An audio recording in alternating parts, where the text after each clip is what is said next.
ذات الشوكة تكون لكم ويريد الله أن يحق الحق بكلماته أن غير ذات الشوكة تكون لكم ويريد الله أن يحق الحق بكلماته ويقطع دابر الكافرين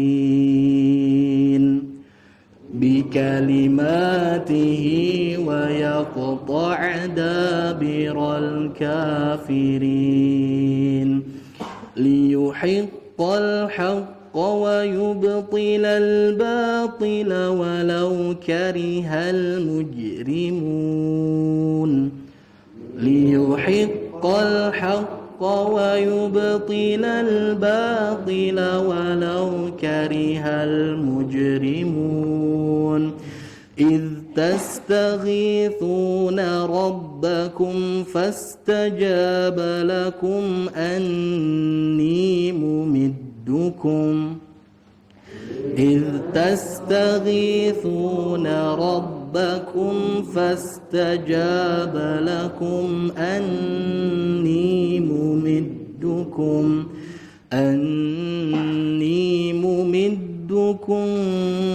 ب1000 من الملائكة مردفين أني ممدكم ب1000 من الملائكة مردفين وما جعله الله إلا بشرى ولتطمئن به قلوبكم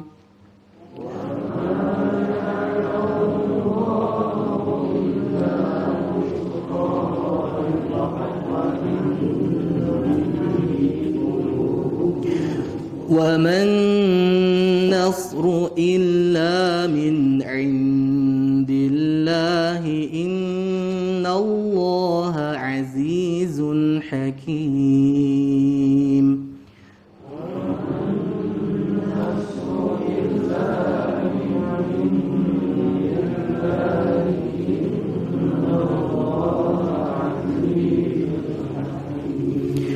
إذ يغشيكم النعاس أمنة منه وينزل عليكم من السماء ماء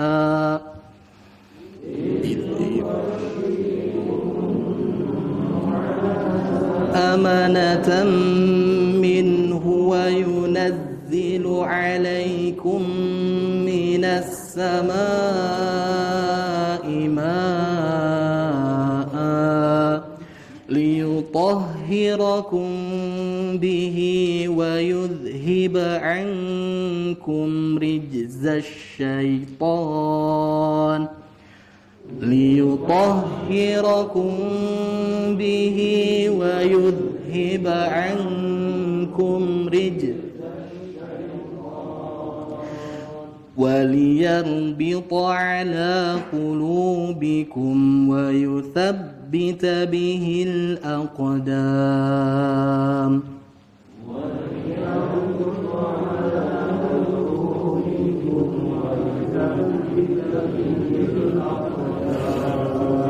إذ يوحي ربك إلى الملائكة أني معكم فثبتوا الذين آمنوا ربك إلى الملائكة أني معكم فثبتوا الذين آمنوا سألقي في قلوب الذين كفروا الرعب فاضربوا فوق الأعناق سألقي في قلوب الذين كفروا الرعب فاضربوا فوق الأعناق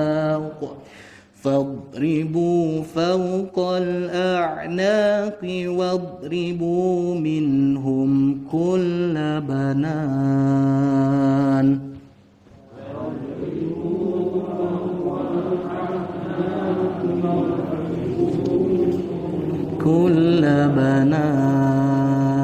صدق الله العظيم.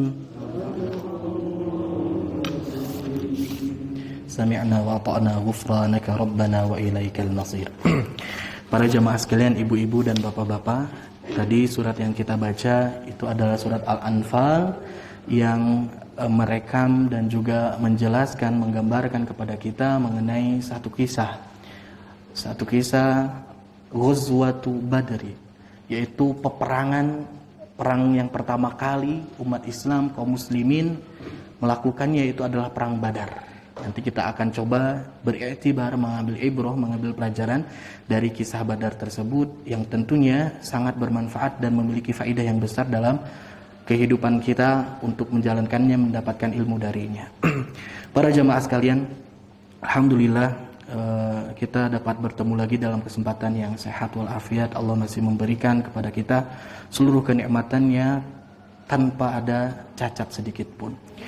Dan alhamdulillah kita mampu untuk melaksanakan salah satu apa yang diperintahkan oleh Rasulullah SAW, yaitu dengan talabul ilmi, yaitu dengan menuntut ilmu. Dan menuntut ilmu ini adalah salah satu jalan bagi seorang muslim untuk mendapatkan surga di antara jalan-jalan surga yang lainnya. Salah satunya yang mudah itu adalah dengan talabul ilmi, dengan mendengarkan nasihat-nasihat, mendapatkan pelajaran-pelajaran agama. Mudah-mudahan seluruh pengorbanan kita, talabul ilmi kita menjadi salah satu wasilah jalan untuk kita mendapatkan surganya Allah Subhanahu wa taala. Amin ya Allah rabbal alamin. Belum lama kita dengar ada satu berita yang cukup membuat kita bersedih, yaitu dengan hilangnya kontak salah satu pesawat Boeing Sriwijaya Air yang pergi menuju ke Pontianak, dan ternyata beberapa jam setelah itu hilang kontak. Dan tentunya ini adalah sesuatu hal yang membuat kita sedih, karena ini adalah salah satu musibah yang ditampakkan dalam kehidupan kita, khususnya di Indonesia. Maka dari itu selayaknya bagi kita selaku seorang mukmin dan muslim mendoakan kepada mereka yang terkena musibah ini dengan salah satu doa yang dicontohkan oleh Rasulullah SAW. Baik, kita coba baca bersama-sama. Allahumma jurna fi musibatina wakhluf lana khairan minha. Ya Allah, mudah-mudahan Engkau beri ajar, Engkau beri pahala, Engkau beri ganjaran bagi apa yang menimpa kita dari musibah ini. Wakhluf lana khairan minha, dan Engkau berikan ganti yang lebih baik dari apa yang hilang dari kami. Mudah-mudahan seluruh keluarga yang ditinggalkan, yang dalam masalah ini, mudah-mudahan diberikan keridhaan, kesabaran oleh Allah Subhanahu wa taala. Amin ya Allah ya rabbal alamin. Dan juga korban-korban yang tentunya nanti bisa jadi kita dapatkan hasilnya, mudah-mudahan seluruhnya dalam keadaan Islam dan iman yang mantap dan diterima seluruh amal ibadahnya oleh Allah Subhanahu wa taala. Amin ya Allah ya rabbal alamin. Namun di samping itu jamaah sekalian, sesungguhnya Allah Subhanahu wa taala sangat baik kepada kita, sampai-sampai Allah siapkan thamaratu minal musibah, buah-buah yang akan kita dapatkan, kelezatan-kelezatan yang dapat kita rasakan ketika kita ditimpa musibah oleh Allah Subhanahu wa taala. Dalam hadis Nabi sallallahu alaihi wasallam an Abi Hurairah radhiyallahu an, sahabat Abu Hurairah meriwayatkan hadis ini, qala Rasul sallallahu alaihi wasallam, telah bersabda Rasul sallallahu alaihi wasallam, ma yusibul muslima, tidaklah satu musibah itu menimpa seorang muslim min nasabin, dari bentuk sesuatu yang membuat dirinya payah, kelelahan, keletihan. keletihan, kepayahan ini adalah salah satu bentuk musibah yang Allah berikan kepada kehidupan kita. Dan tentunya di balik kepayahan itu Allah akan berikan fawaid, ganjaran-ganjaran yang Allah akan siapkan di belakangnya.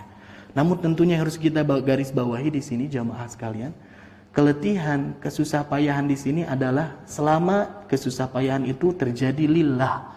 Pertama karena Allah Subhanahu wa taala, yang kedua bi ghairi ma'siyatillah, tanpa ada unsur ketika kita menjalankan satu pekerjaan itu untuk bermaksiat kepada Allah. Contoh, ketika kita bekerja, menahan diri kita untuk masuk ke dalam perkara-perkara yang dilarang dan juga yang diharamkan dalam mencari rezeki, dan juga kita berusaha untuk mendapatkan yang halal-halal dari Allah Subhanahu wa taala, maka pekerjaan yang kita geluti sehari-harinya itu, ketika kita lelah dan juga kita kepayahan darinya, kita mendapatkan ganjaran dari Allah Subhanahu wa taala. Kalau kita bertanya jamaah sekalian, sekarang seorang maling, seorang perampok yang melakukan tindakan kriminalitas, capek tidak kira-kira? Capek dalam menentukan strateginya, dalam menentukan upaya cara-caranya, sampai dalam actionnya juga dia merasakan kelelahan. Tapi kelelahan di sini tidaklah yang akan mendapatkan ganjaran dari Allah Subhanahu wa taala, karena dia melakukannya untuk bermaksiat kepada Allah Subhanahu wa taala, melanggar apa yang telah Allah perintahkan. Pertama itu, lelah kita akan menjadi ganjaran di hadapan Allah Subhanahu wa taala. Yang kedua, wala wasobin, tidak juga satu penyakit yang hinggap dalam diri seorang muslim itu akan mendapatkan ganjaran nanti dari Allah Subhanahu wa taala. Dan yang ketiga, wala hammin. Hammin itu adalah satu perasaan di mana seseorang merasa gelisah, bingung. Namun hammin di sini bingungnya disebabkan oleh perkara yang belum terjadi. Contoh, kalau misalkan kita hendak pergi melakukan safar, bertemu dengan orang tua, katakanlah itu. Dan ternyata kita tahu di jalan itu sedang ada angin kencang dan juga ini iklim ini udah kurang bagus. Ada timbul kegelisahan dalam hati kita. Aduh, rada gelisah, gimana ya berangkatnya? Bismillah aja lah. Nah, ada kegelisahan yang seperti itu pun, itu adalah sesuatu yang akan menghantarkan seorang hamba untuk mendapatkan derajat yang tinggi di hadapan Allah, selama apa yang akan dikerjakannya itu adalah sesuatu yang diridhoi oleh Allah Subhanahu wa taala. Dan yang selanjutnya, wala haznin, tidak juga rasa sedih seorang muslim yang dia merasakan sedih itu pasti Allah akan berikan ganjaran di baliknya. Kalau hammin itu disebabkan sesuatu yang belum terjadi, kalau hazn itu kesedihan, kegelisahan akibat apa? Akibat sesuatu yang telah terjadi. Contoh, kita terjatuh, ya, kerasa sakitnya, sedih hati kita, anak kita sakit segala macam. Nah, itu membuat hati kita sedih. Nah, kesedihan itu akan Allah berikan apresiasi. Tentunya bukan hanya sekedar sedih, tapi berdoa juga kepada Allah, menyerahkan seluruhnya kepada Allah Subhanahu wa taala di samping ikhtiar yang telah dijalankan. Selanjutnya jemaah sekalian, wala adzan wala ghammin, tidak juga satu gangguan yang didapatkan oleh seorang muslim ataupun sesuatu yang membuat dirinya gelisah, gundah gulana akibat gangguan tersebut. Contoh, kalau mau ke masjid, ya, ada yang mengganggu, anjing menggonggong segala macam. Nah, gangguan-gangguan yang seperti itu insya Allah akan mendapatkan berbuah sesuatu yang manis di hadapan Allah Subhanahu wa taala.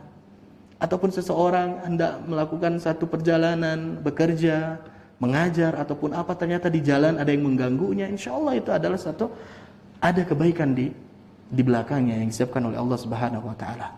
Hatta syaukati yushakuha, ataupun sampai kalau seorang muslim itu tertusuk oleh satu duri yang menusuk tubuhnya dan dia merasakan perih dan sakit dari hal itu, illa kaffarallahu biha min khotayahu, melainkan Allah pasti akan berikan kepada orang tersebut kafarah, satu kifarat atas dosa-dosa yang telah dia perbuat. Bahkan di dalam riwayat yang lain, rafa'ahu Allahu biha darajat, Allah akan tinggikan derajatnya kemuliaannya di hadapan Allah Subhanahu wa taala sebanyak ketika dia bersabar dalam menjalankan musibah yang dia terima itu. Dan mudah-mudahan keseharian kita bersabar akan hal tersebut, itu menuai pahala-pahala yang Allah siapkan bagi kita. Amin ya Allah rabbal alamin. Para jamaah sekalian, dalam mensyukuri nikmat Allah Subhanahu wa taala, ada banyak sekali kisah-kisah yang terjadi khususnya oleh kalangan salafus salih, orang-orang soleh zaman terdahulu dalam meresapi dan merenungi kenikmatan yang Allah telah berikan. Ada salah satu kisah yang sangat menginspirasi bagi kehidupan kita mengenai mensyukuri nikmat Allah Subhanahu wa taala. Dikisahkan ada seorang lelaki yang sedang melakukan satu perjalanan yang panjang.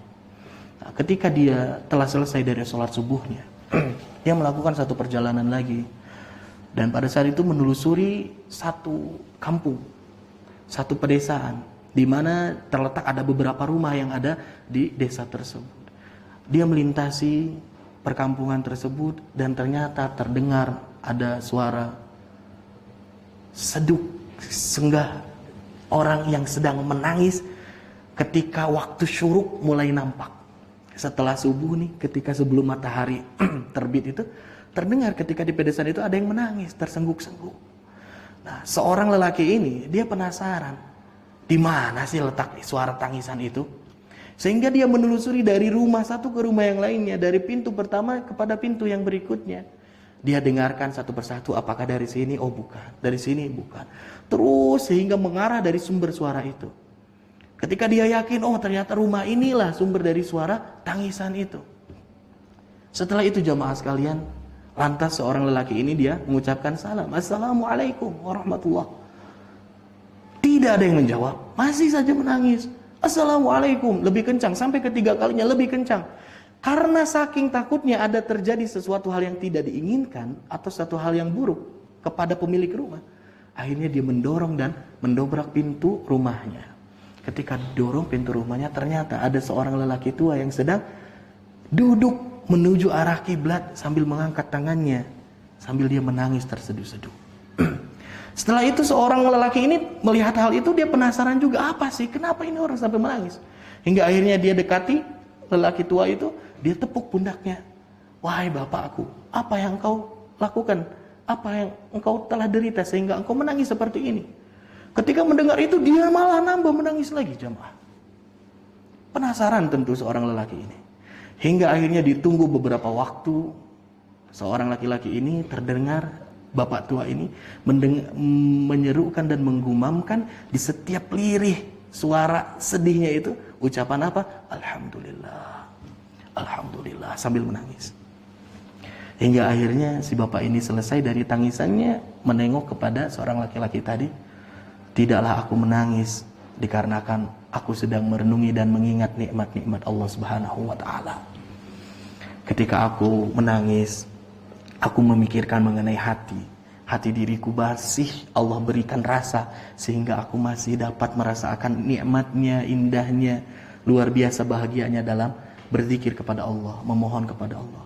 Hatiku merasa tenang karena aku bergantung kepada Allah. Seluruh urusanku aku gantungkan seluruhnya kepada Allah, dan itulah yang membuat diriku haru. Allah ini sangat baik.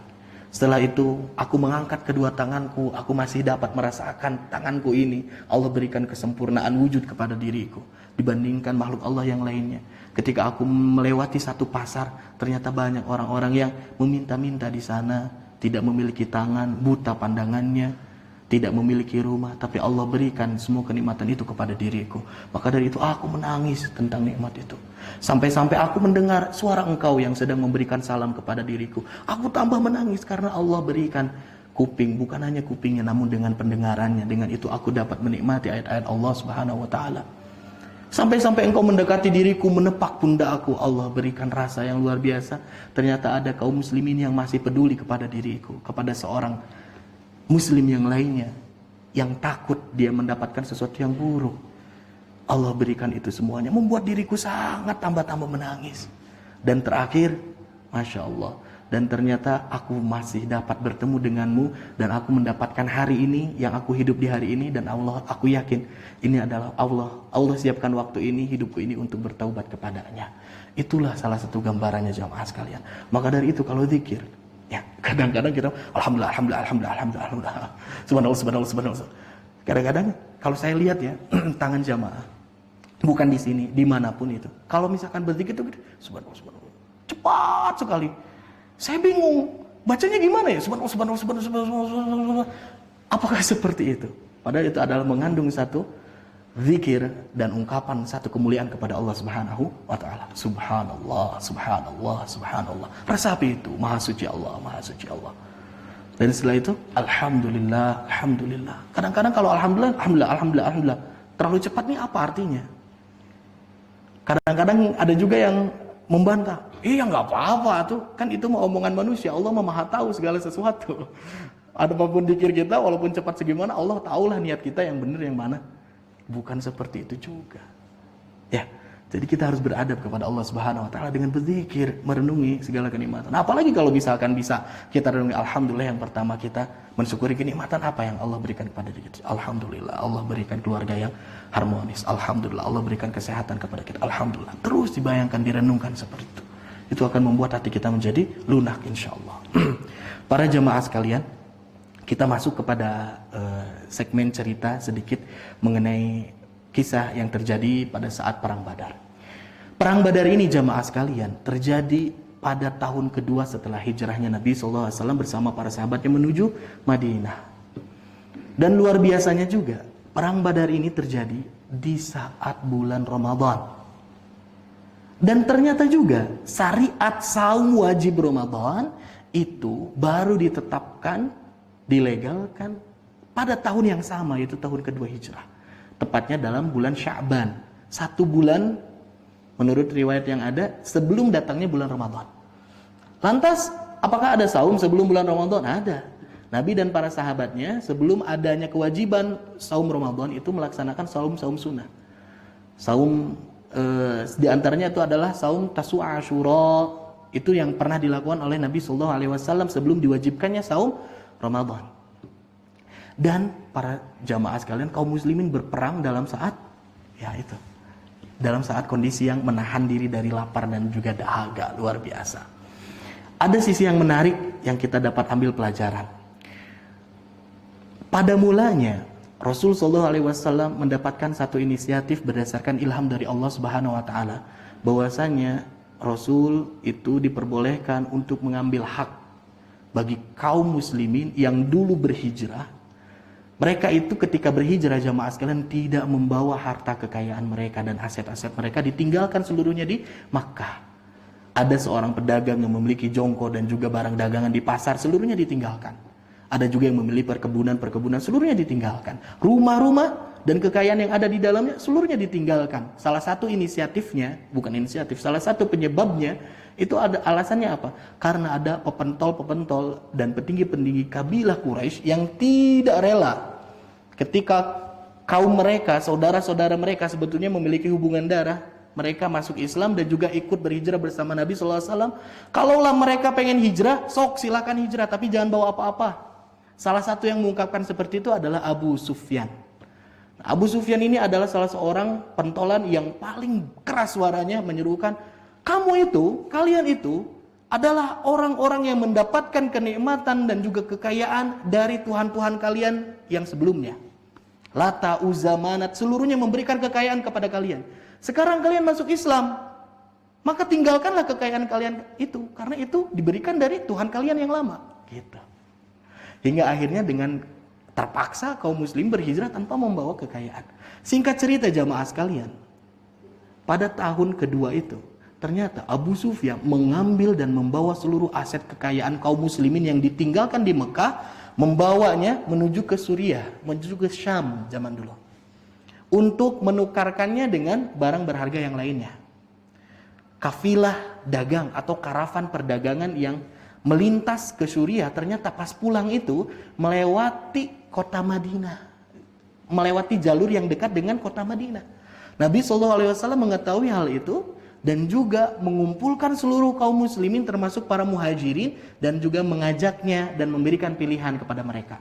Apakah kalian mau untuk keluar dari kota ini menuju Abu Sufyan yang telah membawa dan mengambil hak-hak kalian yang telah dirampas oleh mereka, sehingga mereka itu, Abu Sufyan dikatakan itu membawa beratus-ratus sampai ribuan unta, dan juga membawa kain-kain sutra dan juga barang-barang yang berharga lainnya.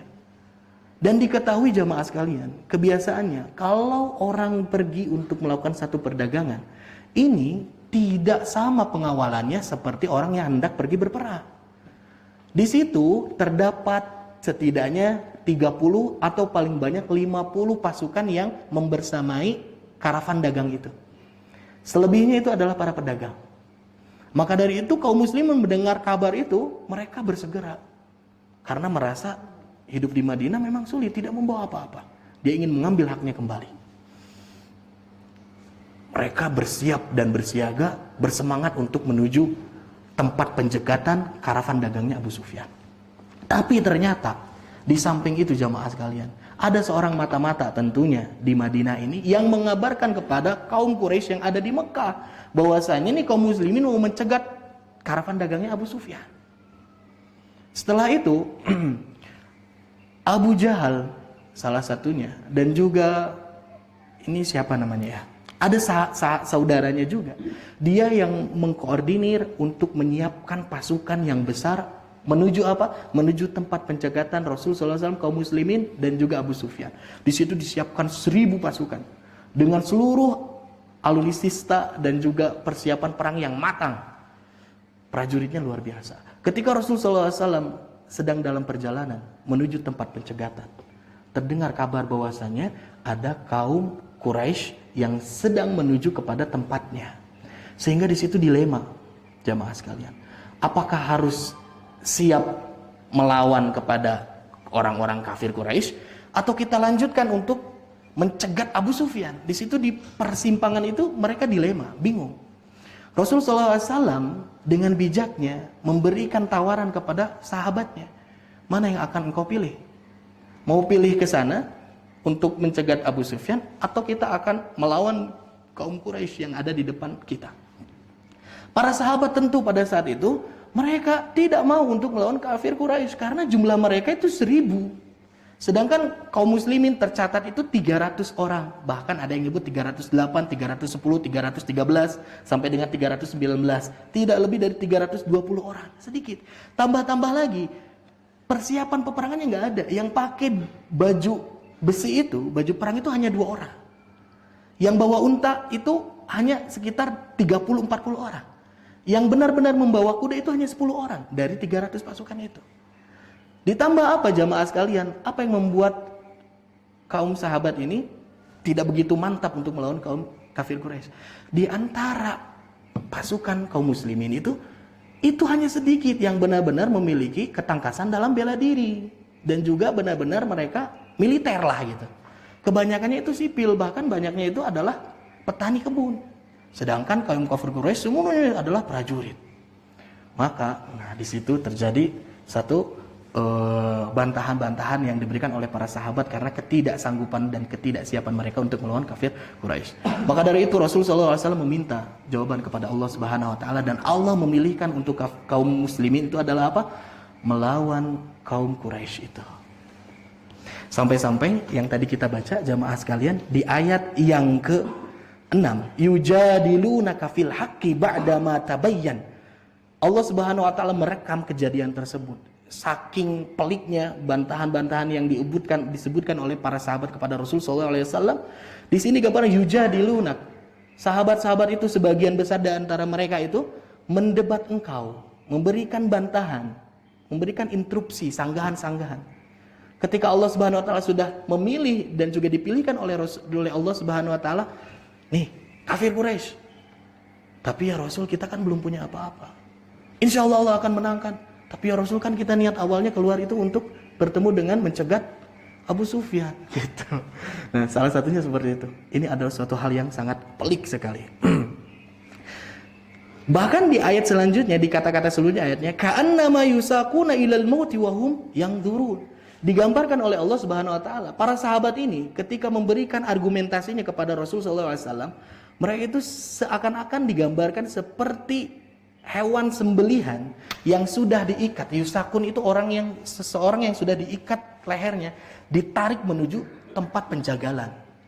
Saking takutnya mereka bertemu dengan kematian. Wahum yanzurun, dan mereka itu dalam keadaan sadar ketika ditarik itu. Luar biasa. Membantah dengan terus bantah dengan argumentasi segala macam. Seakan-akan mereka itu benar-benar akan menemui kematian mereka, gitu. Luar biasa jemaah sekalian. Ya contohlah gini ya, ketika kita misalkan sudah ada harapan dan bayangan, nanti akhir bulan atau akhir tahun kita jalan-jalan, kita siapkan tabungan dari sekarang. Ketika waktunya, ternyata ada PSBB, kita nggak bisa kemana-mana. Kedua, ada saudara kita, ada tetangga kita yang membutuhkan bantuan kita. Mungkin dia sakit, perlu biaya segala macam. Uang yang sudah kita siapkan mungkin ya harusnya kita berikan kepada yang lebih membutuhkan. Tapi anak istri kita, contoh ini ya. Atuh pak, ya kan artas kangge liburan. Udah nanti simpen dulu buat liburan yang akan datang. Jangan dikasih ke orang lain dulu, jangan dipinjamkan dulu segala macam. Mungkin itu yang terjadi dalam kehidupan kita. Kita memilih sesuatu, tapi ternyata Allah pilihkan sesuatu, pilihan yang lain yang itu memberatkan diri kita. Tinggal pertanyaannya, mana yang akan kita pilih? Keridhoankah para sahabat? Keridhaan Allah Subhanahu wa taala, atau kenikmatan ataupun kelapangan dari hasil dagangan Abu Sufyan itu? Kan itu yang dihadapkan. Hingga pada akhirnya para sahabat sekalian bertanya kepada Allah kepada Rasul, apakah Allah telah memutuskan ini? Hingga turunlah ayat ini, ayat yang ke-7. Wa idh ya'idukumullahu ihda ta'ifataini annaha lakum wa tawadduna anna ghayra dzati syaukah takunu lakum. Allah Subhanahu wa taala telah menjanjikan dan telah memilihkan ihda ta'ifatain, salah satu di antara dua kelompok. Kan tadi ada dua kelompok. Nah, Allah itu telah memberikan pilihan di antara dua kelompok itu, dan ternyata annaha lakum wa tawadduna anna ghayra dzati syaukah takunu lakum. Dan orang-orang ini, para sahabat ini lebih memilih kepada kelompok yang tidak dipersenjatai. Maksudnya adalah kelompok dagangan Abu Sufyan. Tapi wa yuridullahu an yuhiqqal haqqo bi kalimatihi wa yaqta'a dabiral kafirin. Allah Subhanahu wa taala menginginkannya bukan untuk melawan atau mencegat karavat dagangnya Abu Sufyan, tapi Allah memilihkan untuk menumpas kaum kafir sampai ke akar-akarnya, yaitu bertemu dengan kelompok Abu Jahal dan teman-temannya. Jamaah sekalian, itulah yang harus kita ambil pelajaran yang pertama. Pilihan Allah yang dipilihkan oleh Allah Subhanahu wa taala itu adalah yang terbaik yang harus kita pegang. Dan para sahabat pun seperti itu. Ketika Allah sudah memilihkan bagi mereka, mereka mengatakan kepada Rasul sallallahu alaihi wasallam, "Sami'na wa ata'na." Kami mendengarkan dan kami akan patuh taat kepadanya. Walaupun di awal hatinya berat. Seperti itu. Nah, ketika detik-detik para sahabat Nabi SAW dengan kaum muslimin itu mendekat kepada tempat terjadinya peperangan, yaitu di Badar. Badar itu adalah satu lokasi di antara Makkah dan Madinah, jemaah. Di mana ada satu sumur yang paling besar. Dan nama sumur itu adalah sumur Badar. Maka dari itu disebutkan di situ adalah perang Badar karena terjadi di dekat sumur tersebut. Nah, ketika mendekat kepada sumur tersebut, Rasulullah SAW membuat satu perkemahan, kaum muslimin beristirahat seluruhnya di situ. Dan apa yang terjadi? Rasulullah SAW idz tastaghithuna rabbakum. Rasul itu beristighatsah. Nah, di sini dinyatakan di ayat yang selanjutnya, ayat 9, Rasulullah SAW ketika di malam hari tidak berhenti meminta kepada Allah Subhanahu wa taala, beristighosa kepada Allah Subhanahu wa taala dalam duduk dan berdirinya, mengangkat tangannya, tidak henti-hentinya meminta kepada Allah Subhanahu wa taala untuk memberikan kemenangan kepada kaum muslimin. Dan hanya ada dua orang yang tidak tidur pada malam itu, jemaah. Pertama Rasul, kedua Abu Bakar As-Siddiq radhiyallahu anhu. Sahabat yang lainnya seluruhnya tertidur ketika hari-hari akan melawan musuh. Dan ternyata tidurnya para sahabat ini memang sudah dipersiapkan oleh Allah Subhanahu wa taala. Jamaah sekalian, kalau orang mau bertemu dengan sesuatu hal yang besar, pasti pikirannya kalut, takut, gelisah segala macam. Wah, gimana besok? Perang gimana nih? Kita nggak ada persiapan apa-apa. Kita lemah segala macam. Bingung, pasti bingung. Tapi Allah berikan rasa ngantuk kepada kaum muslimin seluruhnya sehingga mereka bisa tertidur di kemah-kemah tersebut. Nah, ini digambarkan di dalam ayat yang ke-11. Idz yughashshikumun nu'as. Ketika Allah berikan kepada kaum muslimin itu an-nu'as, rasa ngantuk sehingga mereka tidur. Amanatan, sebagai satu bentuk untuk amanah, memberikan pengamanan terhadap hatinya, memberikan ketenangan dalam hatinya. Jadi ngantuk itu adalah satu rahmat dari Allah Subhanahu wa taala yang membuat diri seorang manusia itu akan merasa tenang. Sakinah itu bukan hanya dalam keluarga, hubungan keluarga, tapi tidur pun akan memberikan sakinah kepada orang yang merasakannya. Maka dari itu indikator harmonisnya keluarga atau tidak, bisa tidur nggak kalau di rumah. Gitu. Bapak-bapak, nyenyak tidak tidur di rumah? Kalau nyenyak berarti harmonis. Tapi kalau tidak harmonis, pasti tidur tuh gusar, Pak. Sampai-sampai nggak mau sekamar kan. Pindah cari tempat yang lain, masih mending di sofa. Nah, itu adalah selalu indikator keamanahan, rasa tenang dan tentram seorang itu ada ngantuk. Maka dari itu kita banyak, kalau di majelis ilmu, majelis taklim itu banyak yang ngantuk, jangan diganggu. Allah sedang berikan rahmat berupa amanatan wasakinatan kepada hatinya. Ya. Tapi ketika majelis ilmu, ketika pengajiannya selesai, pada bangun lagi coba. Karena selesai, sudah tidak ada amanah lagi di kajiannya. Jadi salah satunya itu. Kita kalau misalkan susah tidur kan bisa dengerin Al-Quran. Membuat kita tenang, hati kita nyaman, segala macam. Salah satunya itu.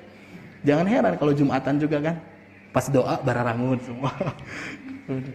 Memberikan itu. Sampai ada suara-suara yang kumaha gitu. Ker. Biarkan, kasihan. Mungkin dia sedang mendapatkan ujian yang berat oleh Allah. Berikan ngantuk gitu, biar dia tenang. Jamaah sekalian, inilah yang terjadi. Dan ternyata bukan berhenti di situ, jemaah. Digambarkan dalam satu riwayat, para sahabat ini tertidur, selain yang 2 orang, Nabi SAW dan Abu Bakar As-Siddiq, seluruhnya itu yang tertidur mimpi basah. Dan di situ diakibatkan oleh rijzaz syaitan. Akibat apa? Perbuatan setan. Setan masuk ke dalam.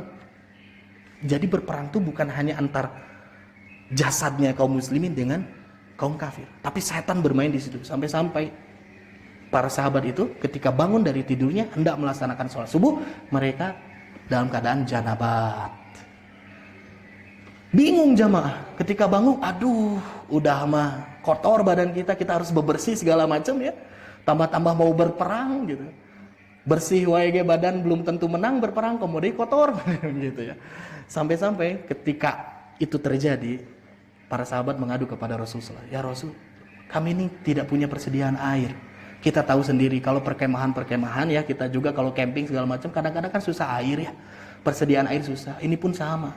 Jangankan untuk 20 orang, 20 orang juga tidak mencukupi air kita. Maka dari situ Rasulullah SAW meminta kepada Allah untuk diturunkan hujan, dan ternyata Allah memberikan hujan itu turun. Dan ketika hujan itu turun, para sahabat seluruhnya bertakbir dengan bergembira. Karena benar berarti apa langkah yang dia jalani, kaum sahabat ini yang jalani adalah sesuatu yang diridhoi oleh Allah Subhanahu wa taala. Bukti bahwasanya Allah bersama mereka, diturunkan langsung hujan dan mereka para sahabat mandi dengan air hujan tersebut. Luar biasa jamaah sekalian. Nah, para jamaah Masjid Mutiara yang sama-sama harap ridha Allah Subhanahu wa taala. Apa yang dapat kita ambil dari segmen kisah tersebut? Pertama, kalau kita akan mengambil satu urusan perkara yang besar, memilih sesuatu yang besar, sertakan dan libatkan Allah di dalamnya. Di awal, bukan ketika di akhir, ketika mentok baru minta sama Allah. Sebagaimana yang Rasulullah SAW gambarkan kepada kita. Sebelum berperang, idh yastaghithuna rabbakum, beristighosa kepada Allah Subhanahu wa taala, libatkan Allah dalam segala apa yang direncanakan oleh kita. Bukan akibat nalar kita yang bisa untuk merumuskan ini. Tidak. La haula wala quwata illa billah. Tidak ada daya kekuatan apapun melainkan apa yang Allah berikan kepada kita. Dan makna istighosa jamaah sekalian, bukan sembarang doa dan meminta. Kan kalau dalam bahasa Indonesia itu kan doa, bahasa Arabnya ud'u ataupun meminta kepada Allah, berdoa kepada Allah. Istighosa pun meminta kepada Allah, tapi bukan hanya sekedar meminta, tapi meminta dengan penuh harap dan sungguh-sungguh. Sampai Rasulullah SAW digambarkan ketika beristighosa kepada Allah Subhanahu Wa Taala, satu malam tuh nggak tidur, sholat, udah gitu minta lagi sama Allah sambil menangis. Sampai-sampai Abu Bakar yang menyaksikan hal tersebut menceritakan Rasulullah SAW memakai rida. Rida itu adalah sorban yang diikatkan ke kepala, kadang di bahu, terjatuh ke tanah. Tapi Rasul nggak ambil, saking benar-benar fokusnya sama doanya. Air matanya mengucur deras sampai-sampai membasahi janggut yang lembut Rasulullah SAW. Itu gambarannya. Sahabat Abu Bakar radhiyallahu anhu mengambilkan ridanya, menyampaikan lagi, ya Rasul, sudah, engkau sudah meminta apa yang engkau pintakan kepada Tuhanmu. Engkau sudah meminta. Rasul tidak berhenti.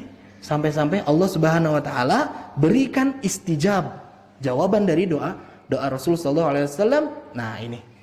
Fastajaba lakum anni mumiddukum bi alfi minal malaikati murdifin. Allah Subhanahu wa taala memberikan ijabah dari doa Rasul sallallahu alaihi wasallam. Apa sih doa Rasul sallallahu alaihi wasallam ketika perang Badar?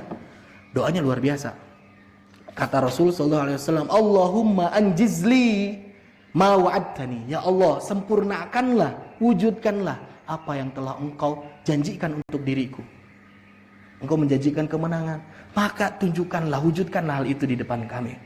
Allahumma ati ma wa'adtani. Allah, datangkanlah apa yang telah Engkau janjikan kepada diriku. Datangkan itu. Terus diulang-ulang, itu saja yang dimintakan. Sampai-sampai di akhir doanya apa? Allahumma intuhlika. Ya Allah, kalau Engkau sampai-sampai menghancurkan hadhil isabata min ahlil muslim, kalau Engkau hancurkan pasukan kecil ini dari kaum muslim ini, kata Rasul, la tu'bad fil ardi. Saya takut, ya Allah, tidak ada lagi orang yang akan menyembahmu di atas bumi ini. Sampai-sampai seakan-akan mengancam dengan doanya. Dan ternyata itu masih diperbolehkan. Namun setelah itu Rasul SAW dilarang untuk meminta dengan cara yang seperti ini. Saking apanya?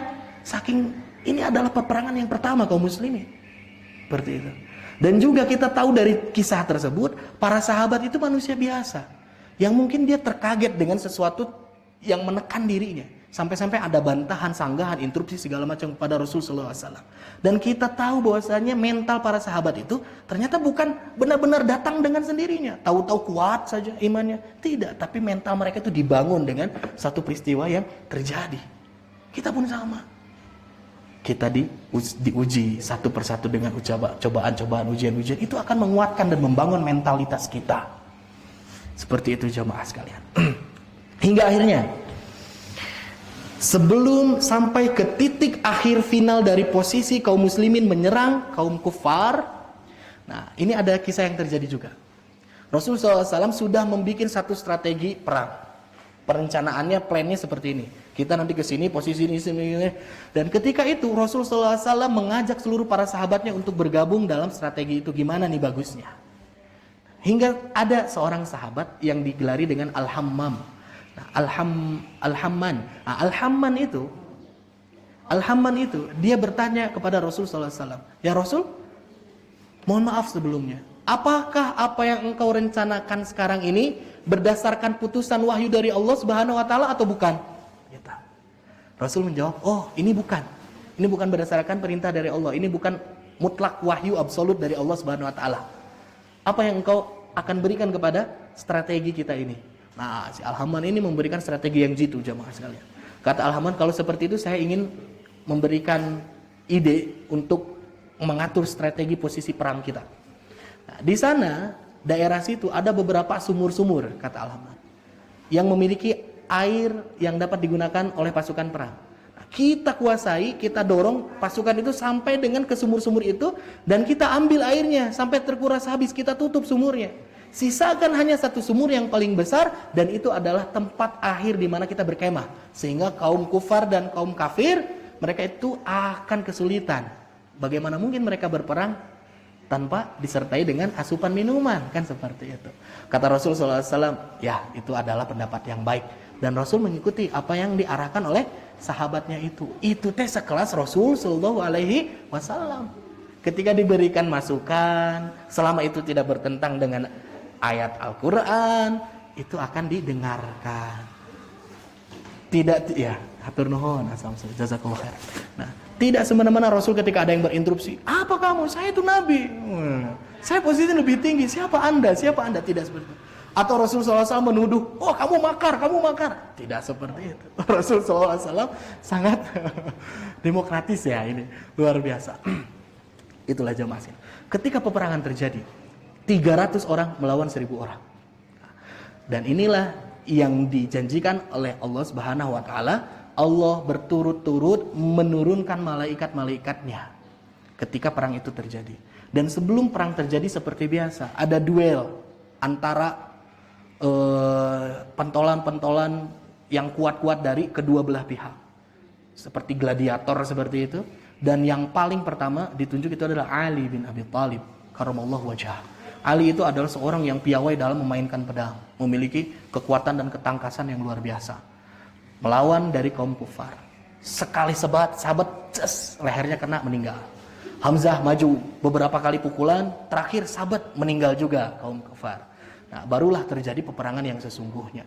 Dan juga jemaah sekalian, ternyata diriwayatkan dari seorang kafir yang dulu, dan dia ternyata ketika perang Badar masih hidup dan sampai masuk ke dalam Islam, ceritanya gitu. Dan ketika sudah menjadi seorang muslim, dia menceritakan ketika terjadinya perang Badar. Apa yang disaksikan oleh dia? Dia menyatakan, tidaklah aku pernah melihat satu pasukan yang terbang tinggi di langit menyambar bagaikan elang yang memakai jubah putih dan juga memakai ikat berwarna hijau. Saking terangnya cahaya kilatan tersebut sampai-sampai aku memalingkan wajahku, menutup diri, takut. Malaikat yang membantu kaum muslimin. Dan ketika aku menutup mata aku mendengar suara jeritan-jeritan sahabat-sahabatku yang mereka seperti tertebas lehernya. Dibantu oleh para malaikat. Luar biasa jemaah sekalian. Nah, setelah selesai cerita itu, kaum kufar banyak yang jadi tawanan. Sekitar sedikitnya 70 orang yang meninggal. Selebihnya mereka lari tunggang langgang menuju kampung halamannya. Saking sieun-sieuna meninggalkan seluruh perbekalan dan juga harta bawaan yang dibawa sebelumnya. Nah, disitulah ternyata berkumpulnya ghanimah. Harta, bukan harta rampasan perang ya, ghanimah itu. Harta yang ditinggalkan oleh musuh ketika mereka kalah berperang. Jadi bukan harta yang dirampas, tapi yang ditinggalkan oleh musuh-musuh ketika mereka kalah berperang. Nah, dan juga salah satu ayat yang memberikan gambaran bagaimana hal yang terjadi pada saat itu, kemenangan kaum muslimin pada saat itu adalah ada di ayat pertama dari surat Al-Anfal. Pertanyaannya, kok ayatnya muter-muter sih? Tadi di ayat 5, ayat 11 segala macam. Nah, ini jawabannya satu jemaah sekalian. Al-Quran itu bukan buku cerita. Bukan buku cerita yang memiliki alur cerita itu runtut seperti tidak. Al-Quran itu adalah hidayah, petunjuk dan juga penjelasan-penjelasan yang dapat kita ambil hikmah dan juga pelajaran di dalamnya. Jadi cerita-cerita itu kadang-kadang ada dalam satu paragraf, kadang-kadang paragraf yang lain, kadang-kadang halaman lain, bahkan di surat yang lain. Jadi tidak seluruhnya runtut. Sama seperti yang digambarkan dalam kisah Badar, perang Badar ini dalam surat Al-Anfal. Nah, Al-Anfal adalah surat yang paling banyak memberikan gambaran mengenai kisah perang Badar. Tapi ayatnya itu tidak berurutan.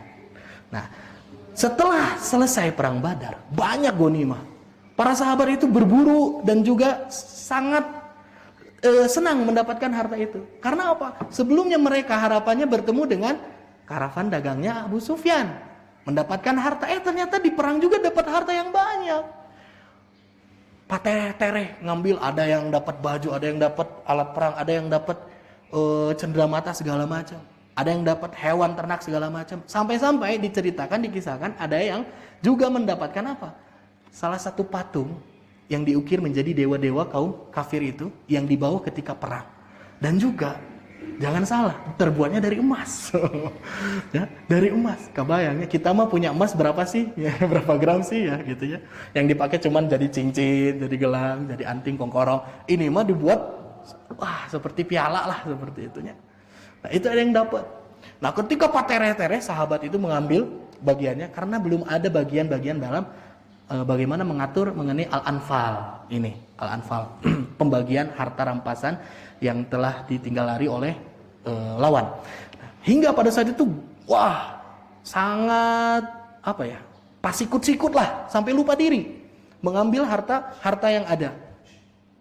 Nah, setelah itu terjadi, para sahabat ini ada yang mengadu kepada Rasulullah SAW. Ya Rasul, lihatlah yang terjadi di kalangan sahabat ini, mereka berburu, saling memburu terhadap harta-harta ini. Sampai-sampai digambarkan, yas'alunaka 'anil anfal, mereka itu bertanya kepada engkau Nabi Muhammad mengenai al-anfal, pembagian harta perang ini. Qulil anfalu lillahi war rasul, kata Rasul SAW, al-anfal itu, pembagian itu hanya berhak diberikan kepada Allah dan juga Rasulnya. Jadi seluruhnya kumpulkan dulu kepada aku sebagai Rasul SAW. Nanti aku yang akan mengatur bagaimana pembagiannya. Nu sedih nu mana? Sahabat yang udah dapat banyak banyak dari harta-harta itu. Ya. Anu sakedik mah atoh. Nontos ngumpulkeun sakedik mah meureun atohnya. Tapi yang udah dapat banyak dari harta nih mungkin merasa rada kurang sreg seperti itu. Fattaqullaha wa aslihu dzata bainikum. Saking peliknya mengenai masalah ini, saling siku para sahabat itu, sampai-sampai Allah Subhanahu wa taala menyerukan, bertakwalah kepada Allah Subhanahu wa taala, wa aslihu dzata bainikum. Perbaikilah hubungan di antara kalian. Disuruh diperbaiki, berarti menandakan bukan hal yang kecil pertengkarannya teh gitu. Karena merasa saya nupang capena gitu. Saya mah pang depana gitu. Mungkin ada perasaan seperti itu. Dan namun akhirnya seluruhnya rela kepada apa yang diberikan oleh Rasul sallallahu alaihi wasallam, wa atiullaha wa rasulahu in kuntum mu'minin. Kalau kalian jelas-jelas seorang mukmin, maka taatlah kepada Allah dan juga Rasulnya. Hingga akhirnya mereka pun seluruhnya berdamai dan juga ridho dengan apa yang telah Rasul sallallahu alaihi wasallam bagikan kepada mereka. Itu jamaah sekalian. Ini adalah beberapa segmen dalam kisah-kisah yang terjadi di perang Badar. Luar biasa, sampai-sampai Rasulullah SAW mengatakan berdasarkan apa yang Allah turunkan dalam hadis qudsinya, Allah itu akan memaafkan terhadap kesalahan orang-orang ahlu Badar, orang-orang yang ikut dalam perang Badar, dosa-dosa mereka sebelumnya dan dosa-dosa mereka yang akan datang. Faf'al ma syi'ta. Dan juga silahkan kerjakan apa yang akan kalian kerjakan, sungguhnya Allah akan memaafkannya. Jadi sudah diberikan jaminan orang yang ikut perang Badar itu akan mendapatkan ampunan dari Allah Subhanahu wa taala. Kalaupun dia melakukan hal yang salah nanti setelah hal itu, Allah pasti akan berikan ampunan juga. Dan ini nyata-nyatanya terjadi jamaah sekalian. Ketika sebelum Futhu Mekah, sebelum sebelum pembukaan dan juga pembebasan Mekah Al-Mukarramah, itu terjadi satu hal naonnya. Ada seorang sahabat yang dia itu menuliskan bocoran-bocoran rahasia strategi perang Rasul dan juga para sahabatnya, diberikan kepada kaum kafir Quraisy. Diberikan ke siapa? Lewat perantara seorang perempuan. Perempuan ini dititah dari Madinah untuk menuju Mekah. Tapi Rasul SAW diberitahu oleh Allah Subhanahu Wa Taala tentang kejadian itu. Maka Rasul memerintahkan kepada Ali radhiyallahu an, karramallahu wajhah, untuk segera mendatangi perempuan itu sebelum dia sampai ke Mekah. Dan ternyata bisa ditemui seorang perempuan ini. Ketika ditanya oleh Ali, apa yang kau bawa menuju Mekah? Aku tidak bawa apa-apa. Kamu jangan bohong. Aku tidak bohong. Aku tidak membawa apa-apa. Tapi Rasul SAW memberitahuku bahwasanya engkau membawa sesuatu. Dan Rasul tidak pernah berdusta. Kata Ali seperti itu. Dan seorang perempuan ini, dia tetap tidak mau memberikan. Kata Ali, kalau seperti itu saya akan geledah. Saya akan geledah. Kalau zaman dulu, seorang perempuan itu sangat menjaga wibawanya. Sehingga tidak mau kehormatannya ternodai. Sampai untuk menanggalkan baju segala macam, hingga akhirnya dia membuka tirai hijabnya. Dan membawa secari kertas yang disimpan di balik rambutnya, diberikan kertas itu. Pas ketika dibaca, oh ternyata isinya tentang bocoran-bocoran perang. Dibawalah itu kepada Rasulullah SAW, dicari siapa orang yang menuliskannya. Yang ternyata yang menuliskannya itu adalah Al-Hatib bin Abu Balta'ah, seorang sahabat yang pernah ikut perang Badar. Ketika itu ramai jamaah sekalian, disidang di hadapan Nabi SAW. Umar orang yang pertama mengeluarkan pedangnya. Serat. Rasul, halalkanlah untukku memegang lehernya. Karena apa? Karena untuk membocorkan rahasia ini adalah hadnya itu apa? Hukumannya mati. Hukuman mati. Tapi kata Rasul SAW, dengarkan dulu, santai-santai Umar. Kenapa engkau melakukan hal itu? Al-Hatib memberikan alasannya kenapa? Karena dia merasa khawatir. Engkau akan berperang menuju Mekah. Dan ternyata yang engkau perangi itu adalah karib keluargamu sendiri yang memiliki hubungan nasab denganmu. Tapi aku tidak memiliki keluarga satupun di sana. Aku khawatir ketika kaum muslimin kalah dalam berperang, ya, keluargaku itu tidak memiliki hubungan lagi dengan kaum kafir, sehingga mereka tidak terjaga keamanannya. Berbeda dengan engkau, keluarga engkau, anak-anak istri engkau pasti akan dijaga oleh saudara-saudaramu itu. Tapi aku nggak punya. Nah, itu adalah salah satu alasannya. Sehingga Rasulullah SAW kalau itu alasannya, maka ampuni. Oh, Umar nggak terima. Ya Rasul, huwa qad nafaq. Seorang ini sudah munafik ya Rasul, biarkan aku menggal lehernya. Kata Rasul SAW menyatakan, apakah engkau lupa bahwasanya Allah telah berfirman, Apa firman Allah? Allah akan mengampuni segala kesalahan orang yang ikut bermusyahadah dalam Ahlu Badar, dalam perang Ghazwah Badar, dan Allah memberikan pembolehan untuk melakukan hal apapun dan Allah akan mengampuninya. Maka dari itu Rasul SAW memberikan ampunan dan Umar pun menyarungkan lagi pedangnya ke dalam tempatnya. Itulah jamaah sekalian. Baik jamaah sekalian, mungkin itu yang dapat saya sampaikan dalam kesempatan kali ini. Mohon maaf ada segala kesalahan dan juga kekurangannya. Kebenaran hanya datang mutlak dari Allah dan Rasulnya. Kesalahan mungkin datang dari kekurangan dan juga kurang luasnya ilmu yang saya miliki. Akhir kata kita berdoa, mudah-mudahan Allah senantiasa berikan kelapangan dalam kehidupan kita, kemudahan dalam rizki, hati yang tenang dan kehidupan yang sakinah. Amin ya Allah ya Rabbal Alamin. Dan kita doakan kepada sahabat, keluarga, tetangga, siapapun yang kita sayangi, yang mereka sedang diuji, dicoba dengan satu penyakit, mudah-mudahan Allah angkat penyakitnya. Amin ya Allah ya Rabbal Alamin. Allahumma salli wa sallim wa barik ala nabiyyina Muhammadin wa ala alihi wa sahbihi ajma'in. Allahumma gfir lil mu'minin wal mu'minat wal muslimin wal muslimat al ahya'i minhum wal amwat innaka sami'un qaribun mujibud da'wat ya qadiyal hajat. Allahumma rabban nas adhibil ba'th واشفه أنت الشافي لا شفاء إلا شفاؤك شفاء لا يغادر سقما ربنا هب لنا من أزواجنا وذرياتنا قرة أعين واجعلنا للمتقين إماما اللهم إنا نعوذ بك من البرص والجنون والجذام وسيء الأسقام آمين يا رب العالمين ربنا آتنا في الدنيا حسنة وفي الآخرة حسنة وقنا عذاب النار أقول قولي هذا واستغفر الله لي ولكم والسلام عليكم ورحمة الله وبركاته.